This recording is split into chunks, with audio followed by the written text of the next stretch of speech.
This next tutorial is going to be really important for your WordPress site because this is going to allow you to choose the theme that you're going to use for your WordPress. Right now, let's take a look at what I've got here.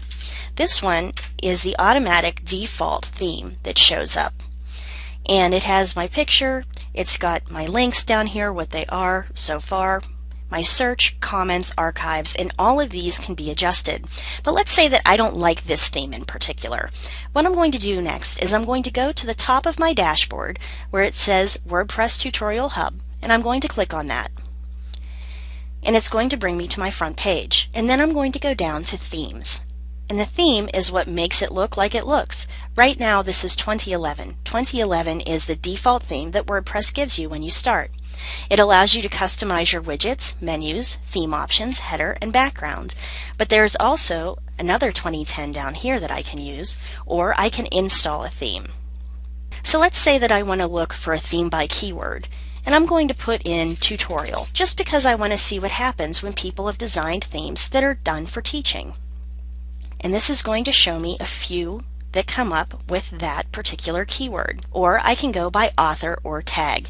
So let's say that I want to go ahead and pick one of those two that came up.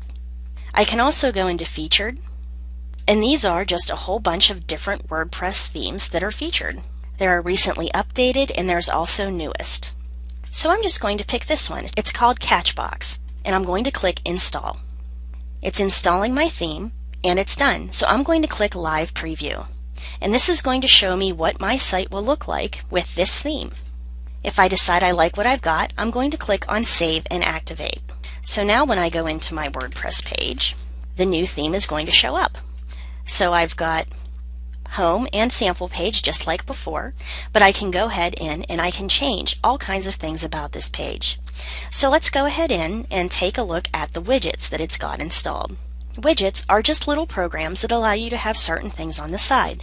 For instance, you can see here my main sidebar so far has a search, recent posts, recent comments, archives, categories, and metadata.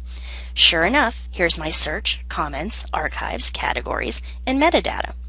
If I decide that I don't want to use any of these, I can always click and drag them out. But I'm going to leave them there for the moment so I can show you how to use them later. It also has menu options. Now right now I don't have a menu in here, but I can create a custom menu just by clicking it into Menu Name and click Create Menu. And it will allow me to start by clicking my primary menu, add my secondary menu, and my footer menu if I want. And then when I go into here, let's take a look at the theme options. The theme options right now will allow me to